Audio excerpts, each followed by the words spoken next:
It's Positively Muskegon, Andy O'Reilly, along with Pastor Wally Harrison from the Front Porch Church. Let me start off by saying, I love your haircut. Hey, it's the way we go, right? It's the only way I can afford one, you know? Pastor Wally is at the Front Porch Church on West Southern Avenue here in Muskegon. I was down here earlier this week, actually late last week, to talk about the bookstore here called Embrace Books, and I met Pastor Wally, and we got talking a little bit about the services here at Front Porch Church. And I said, you know what, we need to come back and tell your story. Yeah. Talk about Front Porch Church and what sets you guys apart from, growing up Catholic, I know the regiment. Okay. I know, you go to confession, you do this, you do that. Sure. You show up on Sunday, and, from there, it's on you. Yeah. Talk about the Front Porch Church and what sets you apart.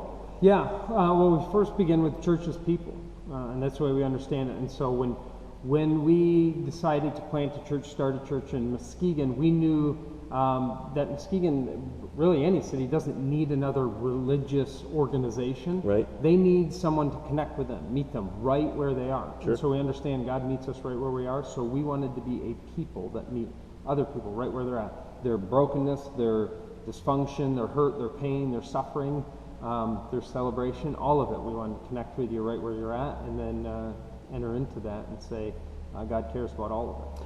Do you think that this, and we've talked a little bit, and I mentioned it in the article too, that 70% of Muskegon doesn't claim a religion? Yeah. Do you think that's is that a product of the times? Is that a generational change? I mean, what seems to have become this disconnect that people are having a hard time with religion? Well, yeah, I think some of the exclusivity in terms of, and I guess the way I would say is the heightened tribalism. A lot of people are out to protect their tribe, and so it becomes very angry, defensive, and clubbish. Yeah. This is my club. You can't come in unless you jump through these hoops. And when it comes to that, I think a lot of people say, no thanks, I'm not interested. And so I think that idea where before people had only a small options, though, too. They only had, are you religious or not religious? Right. And so people would claim some sort of religion. And now that they have some different options, I think a lot of people are maybe checking a different box, too. When I was here talking with Talia for Embrace Books, you guys were kind of warming up for the Saturday night service at 5 o'clock. And, I mean, if you take a look behind us here, you could see that it's not what you would expect by a traditional church, you know what I mean? You got electric guitars in here, and you got a drummer going on, and it's a great setting. Yeah. Is that part of the draw? Yeah. I mean, we want to have a certain ethos, and the ethos is connecting. We want to create opportunity for people to connect. So pews and not being able to move around and connect with people, that was a hindrance. So what can we do? How can we make it more feel like the rest of the world, that people connect in? How do they connect? Is it coffee shops, whatever it may be? So great, can we have a space that acts like that, because that's what we're trying to do, is connect with people. And then music, well, what is it that makes our hearts hum? What is it that gets us kind of going? Great, then we'll do that. Is it violin, cello, guitar, drums? Great, bring it all on. You want to bring in a choir? Go for it. I mean, like, what does it take for us to just kind of have that soul of ours humming? It's cool. I mean, I look back to my days. I went to a small Catholic school in Belmont, and back then it was the organist who was also the bus driver that drove us back and forth to school. And it's kind of grown into what you see here today with the Front Porch Church. Yeah. You've got your services on Saturdays at 5. Yep. Talk about some of the other things that your church does for the community. Sure. One of our partnerships is Family Promise. Oh, hi, Marion. Yeah, so an incredible ministry that we love to participate in, because it's meeting people where they are and helping them and letting them know they're loved, they belong. So we love being able to do that. Myself and another pastor, we started a nonprofit called Embrace Muskegon. Okay. And Embrace Books runs through that. Okay. So we also offer a recovery program.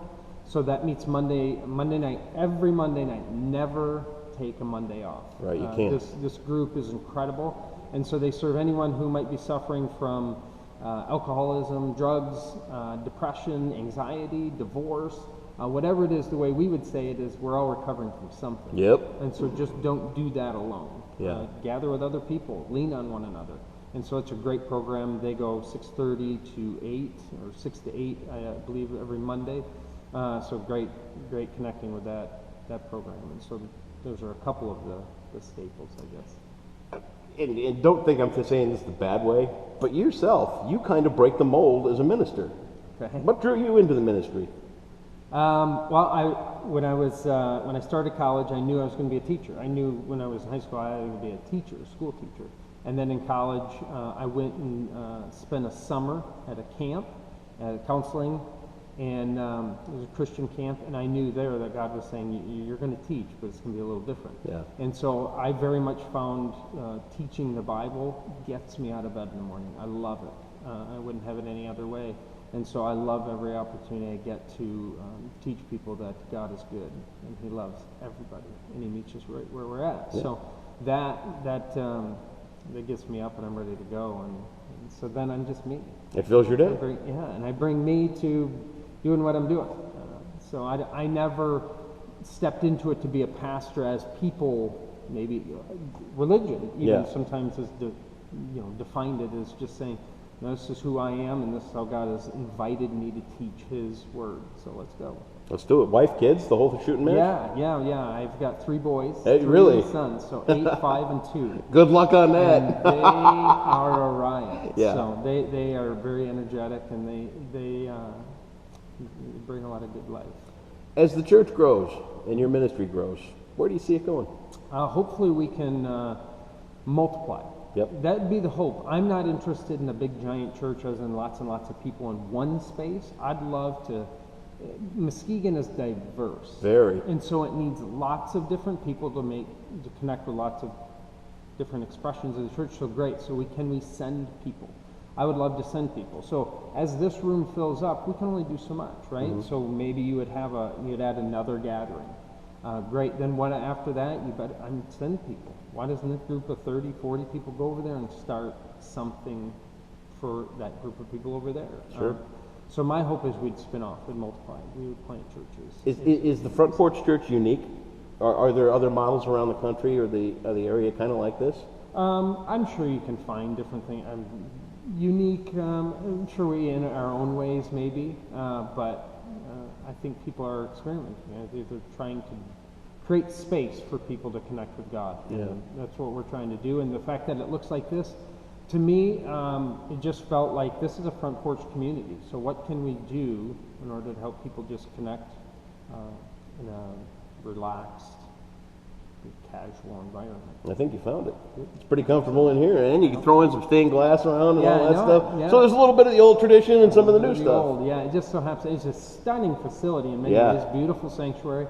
So that we add a little modern to it, I guess, and so you have this ancient future feel. Beautiful. It's a great place. Yeah. Well, are you from Muskegon originally? I grew up in Hudsonville. Hudson, oh boy, so salad bowl city. Dutch Reformed, absolutely. I know that through and through. So yeah, so there's the sense of too, though, growing up there was I was not like Dutch Reformed through and through, so there was a bit of a black sheep thing going on for me. So that resonates too, to be able to know what it feels like to be left out in some ways. Your final thought: if somebody's interested in coming to the Front Porch Church, tell them what to expect. You will be loved. You'll be met by genuine, loving people who love God and will love you right where you are. You do not have to get cleaned up, picked up, dusted off in order to be welcomed, loved, and invited to participate with this community. It's a great place. Front Porch Church, you'll find it at 1050 West Southern Avenue. Leave it to Muskegon to come up with West Southern Avenue. Yeah, how about that? You found out about it here on Positively Muskegon. Pastor Wally, good luck. Thank you for your time. Thank you. Appreciate it very much.